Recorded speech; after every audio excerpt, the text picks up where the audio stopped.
오늘 제가 여러분에게 먼저 질문을 던져보겠습니다.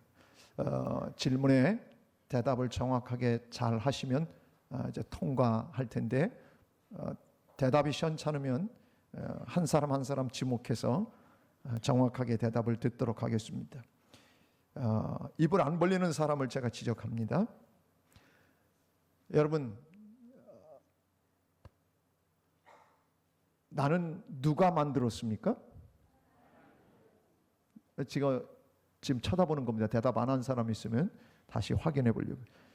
나는 누가 만들었습니까? 어떻게 아셔요? 여러분이 태어나 보니까 이 몸 갖고 있었는데 어떻게 그걸 아냐고요? 성경에 써 있어요. 성경에 써 있어요. 여러분, 하나님이 우리를 만드신 거 분명히 믿습니까? 이거 안 믿으면 신앙생활 시작도 안 되는 거예요. 창조하시는 하나님의 그 하나님을 바라보지 않는다면, 그걸 믿어지지 않는다면, 그렇다면 우리 신앙은 출발도 안 되는 거예요. 에베소서 2장 10절 말씀을 제가 여러분에게 소개를 해드립니다. 한번 읽어봅니다. 우리는 그가 만드신 바라 그리스도 예수 안에서 선한 일을 위하여 지으심을 받은 자니, 이 일은 하나님이 전에 예비하사 우리로 그 가운데서 행하게 하려 하심이니라. 누가 만들었다고요? 그가 누구예요? 하나님이요. 그가 만드신 바예요. 그가 만드신 바. 그런데 만들어 놓고는 뭔가 기대하는 게 있잖아요. 만들었으면 만든 것에 대한 뭔가, 우리는 만들어 놓고 그것에 대한 기대가 있어요. 어떤 기대가 있냐? 성경이 이렇게 얘기합니다. 우리는 그가 만들었다. 그리스도 예수 안에서 뭐를 위하여? 선한 일을 위하여 지으심을 받았다는 거예요. 지금 50명이나 아멘을 안 하셨어요. 예. 사랑하는 여러분, 이제 여러분이 명확하게 고백해야 됩니다. 우리 거기에 1인칭으로 여러분의 이름을 대입해서 1인칭으로 봉독하겠습니다. 헌선이는 그가 만드신 바라 그리스도 예수. 다시 큰 소리로 고백하십시오. 헌선이는, 자기 이름 모르는 분 없죠? 시작. 헌선이는 그가 만드신 바라 그리스도 예수 안에서 선한 일을 위하여 지으심을 받은 자니, 이 일은 하나님이 전에 예비하사 헌선이로 그 가운데서 행하게 하려 하심이니라. 아멘. 여러분, 우리를 하나님이 만드셨는데 그냥 만든 게 아니고 목적이 있다는 거예요. 무슨 목적? 그리스도 예수 안에서 선한 일을 위하여 지으셨다는 겁니다. 할렐루야. 그 안에서 선한 일을 하기 위해서 선한 일을 행하도록 우리를 지으시고 만드셨다는 겁니다. 그거 잊어버리면 안 되지 않습니까? 옆 사람한테 얘기해 주십시오. 넌 하나님이 만드셨어. 먼저 알려주세요. 또 잊어버리면 안 되니까. 나이 드신 분한테 너라고 하면 안 되고, 알아서 직분은 여러분들이 하세요. 그 다음에 두 번째 하나 더 얘기할 거 있어요. 왜냐하면 예수 안에서 선한 일을 위해서 지음받았습니다. 축복해 주세요.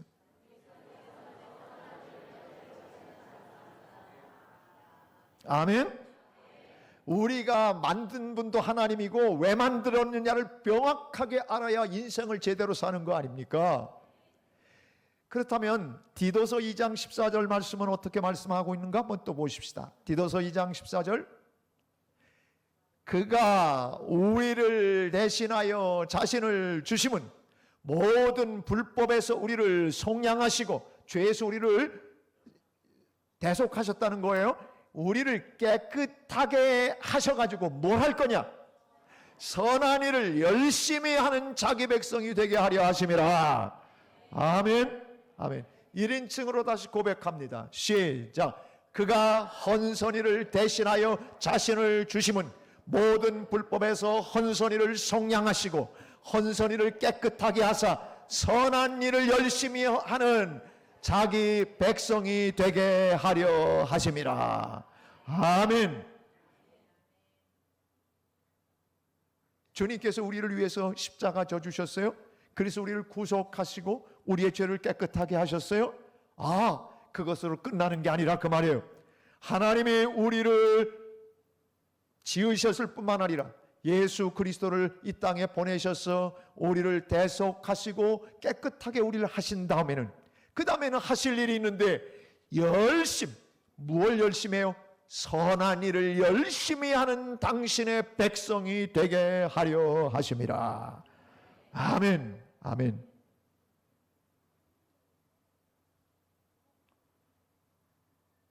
오늘 이제 본문 17절도 봅니다. 본문 17절 다시 읽습니다. 시작. 아무에게도 악을 악으로 갚지 말고 모든 사람 앞에서 선한 일을 도모하라. 아멘. 세상을 살다 보면 나에게 악하게 하는 사람이 있어요. 확 때려주고 싶든지, 또는 망했으면 좋겠다고 저 인생 하나님이 안 잡아가시나 이렇게 말하고 싶은 사람이 혹 가다가 있더라도, 그런 사람들에 대해서 여러분 어떻게 대해야 된다고요? 악하게 하는 사람한테 악하게 대하라고 성경이 말하지 않아요. 뭐라고? 선으로. 자, 다시 한번 오늘 본문을 다시 한번 읽습니다. 아무에게도 악을 악으로 갚지 말고 모든 사람 앞에서 선한 일을 도모하라. 여러분, 모든 사람 앞에, 모든 사람은 어떤 사람을 모든 사람이라고 합니까? 모든 사람은 모든 사람이에요. 예수 믿는 사람 앞에만 착하게 선한 일을 하라는 게 아니에요.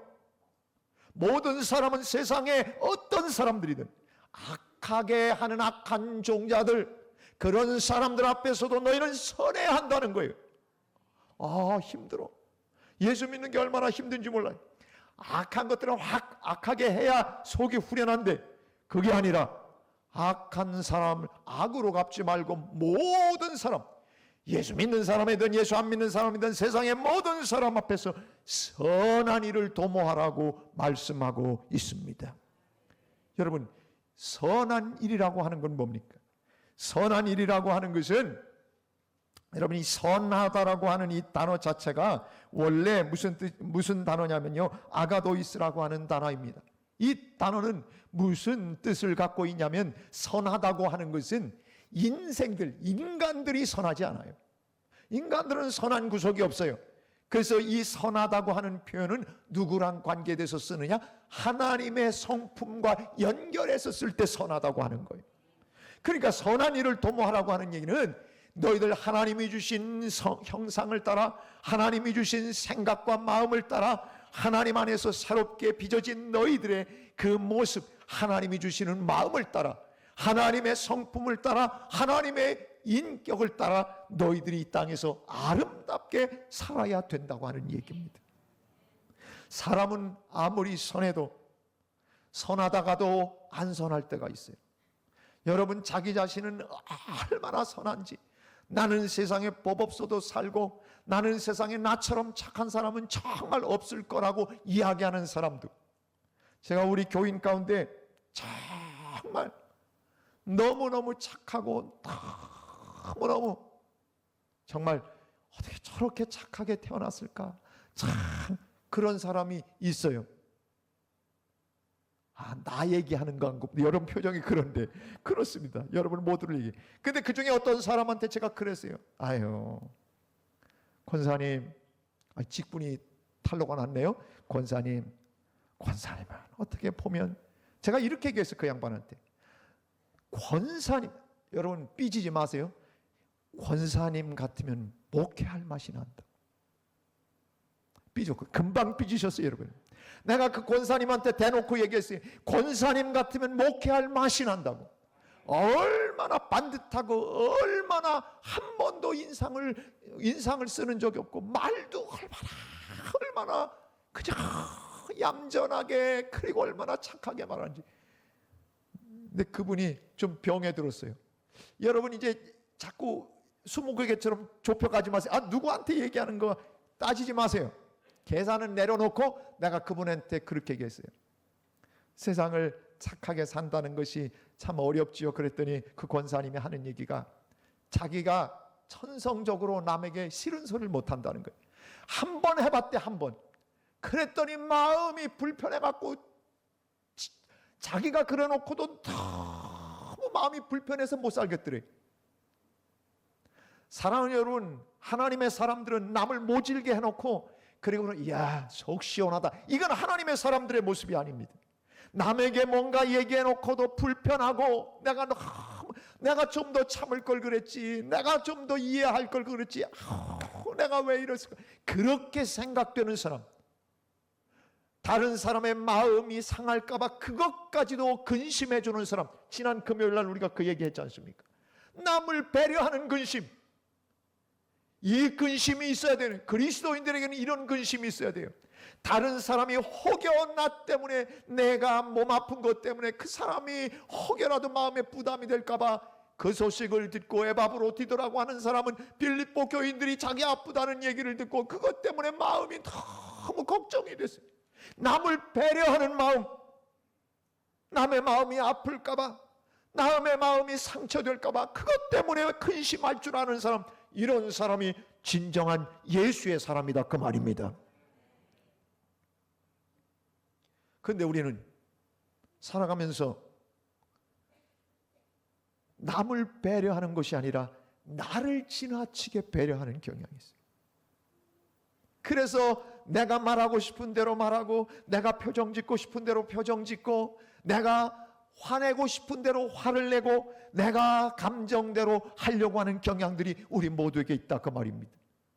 여러분, 예수님이 이 땅에 오셔서 우리를 위해서 당신의 감정과 생각을 묻어두시고 우리의 구원을 위해서 십자가에, 자기가 지고 싶지 않아요, 너무너무 싫은 거예요. 그럼에도 불구하고 우리의 구원을 위해서 하나님 아버지께 기도하며 이 잔을 지나가게 해달라고 하다가 그리고 나서는 십자가에 달게 자신을 내어주십니다.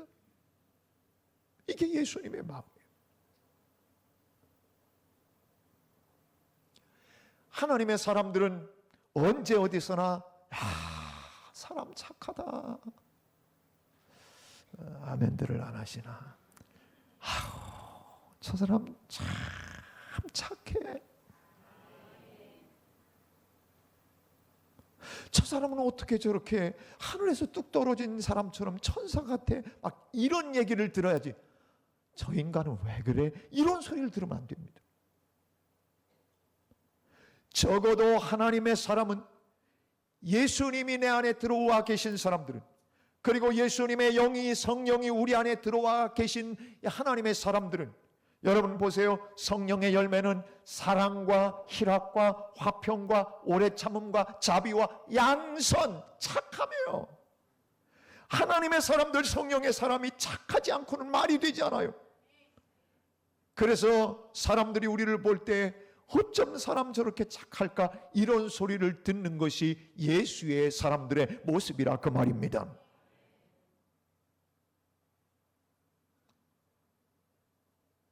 우리 자신들은 그렇게 선하지 못합니다. 선하지 못하지만 우리가 선한 일을 도모해야 된다고 오늘 본문은 말합니다.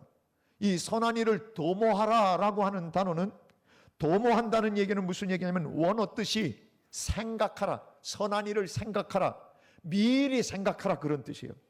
선한 일을 미리 생각하라. 그러니까 선한 것은 먼저 생각해서 하라는 거예요. 어쩔 수 없이 선하게 살라는 것이 아니라 미리 생각해서 선하게 살라는 거예요. 바꿔서 얘기하면 이 단어는 또 하나 어떤 단어가 있냐면 몰두하다, 그런 뜻이 있어요. 몰두하라, 명령형이에요. 명령형.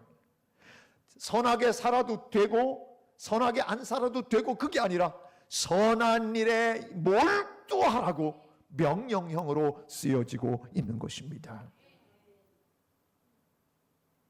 그러니까 선한 것의 기준은 사람에게 있지 않습니다. 선한 것의 기준은 말씀에 있습니다. 선한 것의 기준은 말씀입니다. 말씀이 원하면 해야 하는 거고, 말씀이 하지 말라면 하지 말아야 하는 겁니다. 이게 선한 겁니다. 왜? 하나님의 성품. 여러분, 하나님의 성품이 어떤 성품입니까? 우리가, 여러분 하나님 앞에 성경을 볼 것 같으면 그런 말씀이 나옵니다. 긍휼 없는 자에게는 긍휼 없는 심판이 임한다, 이렇게 말씀합니다. 그런데 여러분 어떻습니까? 다른 사람에 대해서 긍휼한 마음을 갖고 살았습니까? 아니면 긍휼하다가 안 긍휼할 때가 있었습니까? 우리는 살아가다 보면 긍휼하다가도 긍휼하지 않을 때가 있습니다. 남의 허물과 잘못과 그리고 남이 잘못하는 것을 보면 우리는 가만히 있지 않습니다. 우리는 되게 깨끗하고 괜찮은 사람이라고 스스로를 생각합니다. 그래서 다른 사람의 허물을 보면 비난합니다. 그리고 다른 사람의 허물을 보면 지적합니다. 그리고 우리는 다른 사람의 그 허물과 잘못들을 헤아리고 비판합니다. 여러분, 만약에 입장을 바꿔놓읍시다. 우리가 하나님 앞에 날마다 여러분이 뭐라고 고백해요? 우리는 죄인입니다. 어떤 사람은 이렇게까지 그렇게 고백합니다. 마른 막대기만도 못한. 여러분, 우리가 우리 자신의 죄를 들여다보면, 우리 자신의 생각과 언행과 우리의 잘못들을 들여다보면 하나님 앞에 설 수 있는 사람은 아무도 없습니다. 성경에 볼 것 같으면 그래서 의인은 없나니 하나도 없다고 말씀하고 있습니다. 제가 여러분에게 자주 얘기하지만, 여러분, 우리 가운데 어떤 사람은 더 거룩하고 더 괜찮은 사람이 있을 수 있어요. 그러나 그런 사람도 도토리 키재기라는 사실을 아셔야 합니다. 나는 굉장히 고차원적이고 괜찮은 사람이고 다른 사람은 그렇지 않다고 생각하는 것은 교만입니다. 왜? 성경은 의인은 없나니 하나도 없다고 그랬는데 나를 의인이라고 생각하고 저 사람은 죄인이라고 생각한다면 그게 올바른 얘기입니까? 하나님의 말씀과 반대되고 하나님의 말씀에서 그렇게 얘기하는데 그걸 거부한다면 여러분, 그것은 옳은 것이 아닙니다. 그래서 우리는 모든 사람을 볼 때에, 그리고 그 사람이 연약함을 보고 그 사람의 부족함을 보고 그 사람의 허물을 보고 그 사람의 혹시 죄를 보더라도 우리는 지적할 수가 없습니다. 그 사람을 안타까이 생각하고 불쌍히 여기고 긍휼히 여기는 이런 마음이야말로 이게 바로 긍휼의 마음입니다.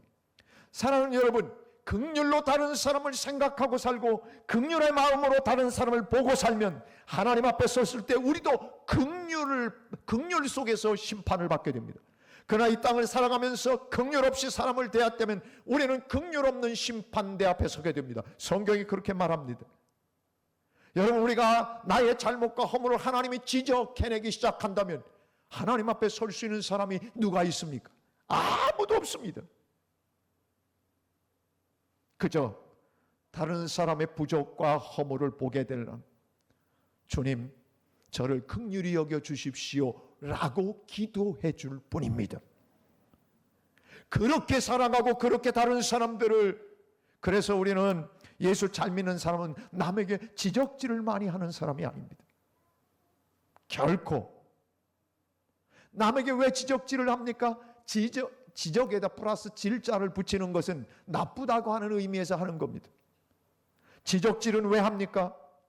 내가 괜찮고 너는 안 괜찮다고 생각하기 때문에, 그래서 우리는 남을 지적하는 것입니다. 사랑하는 여러분, 저는 20년 동안 이곳에서 목회하면서 지적하고 싶을 때가 참 많았습니다. 그럼에도 불구하고 제가 지적하지 않으려고 늘 애썼습니다. 왜? 제 마음속엔 이런 생각이 드는 거예요. 너도 내가 준 은혜 때문에 네가 목사가 됐지. 아무도 아멘을 안 하십니다. 그럼 무슨 얘기지? 목사가 되지 말 걸 네가 됐다, 뭐 이런 얘기는 아니겠죠. 나 하나 개인을 들여다보면 나도 하나님 앞에서 무한한 부족함과 허물투성입니다. 그런데 하나님이 나를 긍휼히 여기셔서 그저 주의 종이 되겠다고 하는 그거 마음 하나 받으시고 나를 하나님의 종으로 삼아 여기까지 오게 하셨습니다. 내가 늘 기억하는 것은 우리 교인들이 어떤 때는 말도 잘 안 들어요. 내가 그렇게 바자회 때 꼭 나오라고 해도 출석을 부르다 보면 안 온 사람들이 많이 보여. 되게 말 안 들어. 그렇다고 내가 여러분 왜 말을 안 들어요? 그러면서 야단 쳤습니까? 다음에는 꼭 오시기 바랍니다. 그 다음 주 그러고 말지. 사랑하는 여러분, 하나님을 정말 만나고 경험하면 다른 사람의 허물이 보이는 것이 아니라 나의 허물과 부족이 보이는 것입니다. 이게 그리스도인입니다. 그래서 사도 바울은 날마다 자기 자신을 들여다보면서 사도가 됐는데 처음에는 사도 중에 내가 작은 자라고 생각했습니다. 그런데 나중에 생각해 보니까 사도뿐만 아니라 성도 중에 지극히 작은 자라고 자기를 생각합니다. 20년쯤 지나니까 그렇게 됐습니다. 주님을 위해 더 뜨겁게 살다가 마지막 주님 앞에 설 때는 자기가 어떻게 얘기하냐면, 남들 앞에서 여러분 수없이 그는 나는 만삭되어 나지 못한, 얼마나 똑똑합니까? 가브리엘 문화생이었습니다. 요즘으로 얘기하면 서울대 출신입니다. 그런데 그런 가브리엘 문화생이고 대단하게 바리새인이고 그렇게 율법학자고 대단한 사람인데도 불구하고 자기는 만삭되어 나지 못해, 나는 8푼이라는 거예요. 모든 사람들 앞에서 나처럼 부족한 사람이 없다고 그렇게 고백하는 사람이 됐어요. 이게 기독교 영성이에요. 그리고 마지막 주님 뵙기 바로 전에 디모데서에서는 뭐라고 그러냐면, 나는 죄인 중에 괴수다, 이렇게 얘기했어요. 아주 죄인들 가운데서, 그 중에서도 아주 두목이라는 거, 두목.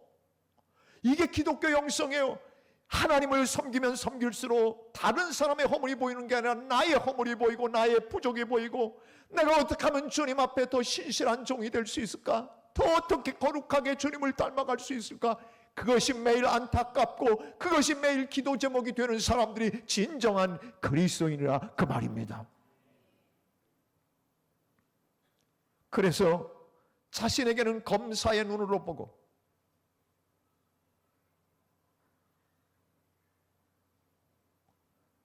다른 사람에게는 변호사의 눈으로 보는 사람이 정말 예수의 사람들이라 그 말입니다.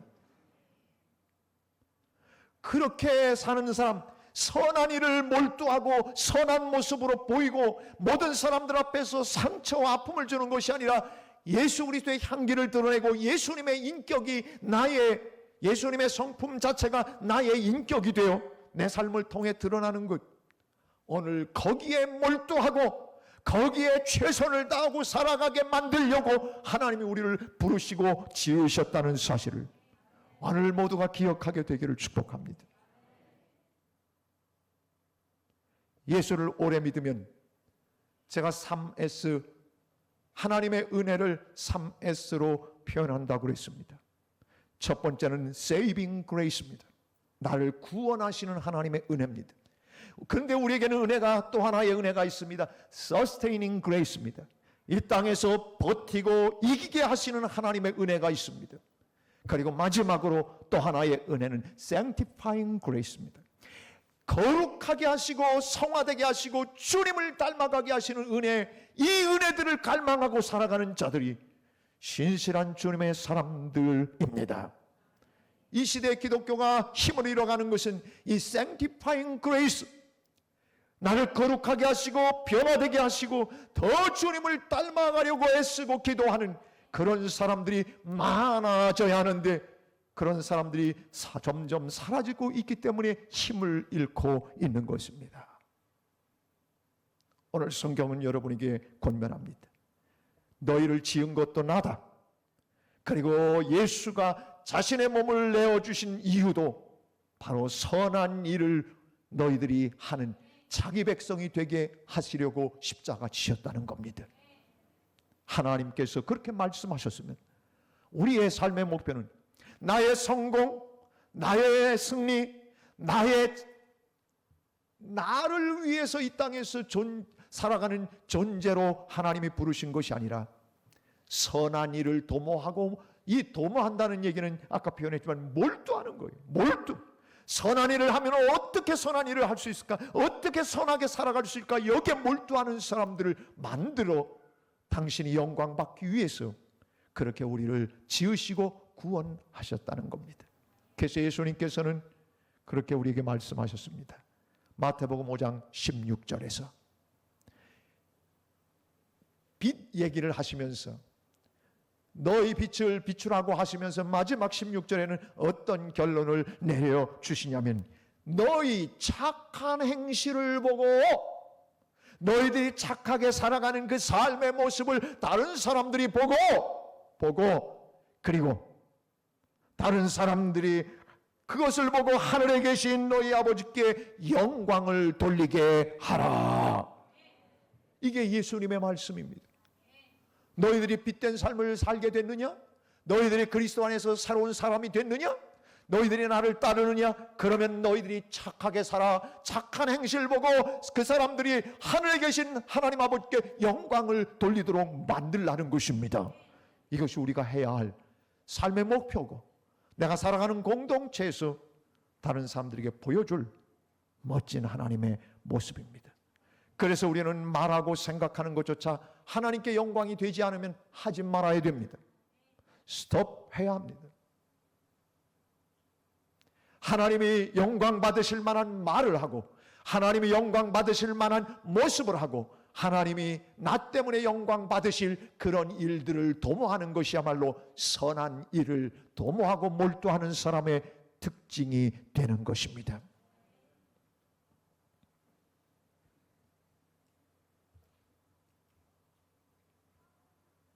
나를 지으신 분이 하나님이시고, 나를 위해서 자신을 내어주신 예수 그리스도께서 우리를 그렇게 구속하고 깨끗하게 하신 이유는 선한 일, 주님의 마음과 우리 하나님의 그 성품들이 나에게서 나타나는 걸 통해 세상 사람들이 그걸 보고 하나님께 영광을 돌리도록 그렇게 만드는 이것을 위해 오늘 우리가 부름받았음을 잊지 마십시오. 선한 일을 행하는 그 기쁨이, 다른 사람을 배려하고 다른 사람을 생각해주고 이 세상을 아름답게 만들어 나아가는 것이 여러분의 삶의 목표가 되십시오. 오늘 주님께서 우리에게 요청하시는 것이 바로 선한 일에 몰두하는 겁니다. 렘브란트라고 하는 네덜란드의 화가가 있습니다. 이 화가가 자기가 살아가던 스톡홀름에 유대인들이 많이 살고 있었습니다. 그 당시에 화가들은 예수님의 얼굴을 그리는 데다가 다른 사람의 얼굴을 그려놓지 않았습니다. 왜? 그거는 신성모독이라고 생각했기 때문입니다. 렘브란트는 예수님의 얼굴을 그릴 때 그 당시에 유대인들이 미움을 많이 받았습니다. 왜? 이기적이잖아요. 자기만 알잖아요. 그렇게 유대인들이 자신들이 착한 백성이라고 하는 너무 지나친 자부심 때문에, 그래서 주변 사람들로부터 미움을 받는 일들이 많았습니다. 그런데 렘브란트는 그 얼굴에 유대인을 그려 넣는 일을 시작했습니다. 파격이었습니다. 그리고 그는 주로 사람의 얼굴들을 아주 잘 그려내고 자기의 초상화도 그렇게 많이 그려낸 사람이 렘브란트입니다. 그런데 그의 그림을 볼 것 같으면 변화가 일어난다는 거죠. 어떤 변화가 일어나면, 처음에는 예수님의 얼굴을 그릴 때 예수님의 시선이 위를 바라보게 그렸다는 거예요. 그래서 이 땅 사람 같지 않고 뭔가 특별한 분 같게 하늘을 올려다보는 그런 시선을 뒀다는 겁니다. 그런데 나중에 그가 화폭에 옮기면서 달라지기 시작한 것이 예수님의 시선이 땅을 향하도록 그리기 시작했다는 겁니다. 무슨 얘기입니까? 주님이 이 땅에 오신 이유를 알기 시작했고, 그래서 그러면서 이 땅에 있는 보통 사람들처럼 예수님을 그려내기 시작했습니다. 그런데 놀라운 것 중에 하나는 그 예수님의 얼굴에다가 자기의 얼굴을 그렇게 집어넣는 후기의 작품들이 나옵니다. 감히 예수님의 얼굴에 어떻게 자기 얼굴을 그려놓을까? 여러분, 이 믿음의 눈으로 이 화가의 그 모습을 생각할 때 여러분 어떤 해답이 나오냐면, 살아가면서 보니까 그 예수님을 닮아가고 싶은 자기의 마음의 소원을 담아서, 그래서 그림에다가 예수님의 얼굴에 자기의 얼굴을 그려놓고 침실에다가 그 초상화를 걸어 놓았다는 이야기입니다. 날마다 주님의 마음과 주님의 생각과 주님의 얼굴과 주님의 모습이 나에게서 나타났으면 이것이 렘브란트의 미술의 화가의 그 특징 중에 하나라고 평가받고 있습니다. 올해 예수 믿으셨습니까? 그럼 고민이 있습니다. 내가 얼마만큼 예수님을 닮았는가? 나의 성품은 얼마나 예수님의 인격이 나타나고 있는가? 그게 다 내 삶에. 그래서 다른 사람들이 나를 볼 때 나는 정말 선한 사람으로, 선한 모습으로 그렇게 모든 일을 해나가는 사람으로 보고 있는가? 오늘 사랑하는 여러분, 주님이 우리를 위하여 물과 피를 흘려주신 이유는 다른 데 있지 않습니다. 나를 지으신 이유도 다른 데 있지 않습니다. 선한 일을 위하여. 다시 말해서 하나님의 성품과 하나님의 그분의 갖고 계신 그 품격, 그것을 우리의 삶을 통해 드러내기를 기대하시는 하나님의 의도가 있습니다. 언제 어디서나 선하게 모든 사람에게 그 착함을 드러내서 하나님께 영광을 돌리는 주인공들이 되기를 주님의 이름으로 축복합니다. 아멘. 우리 자리에서 일어나서 찬양하겠습니다.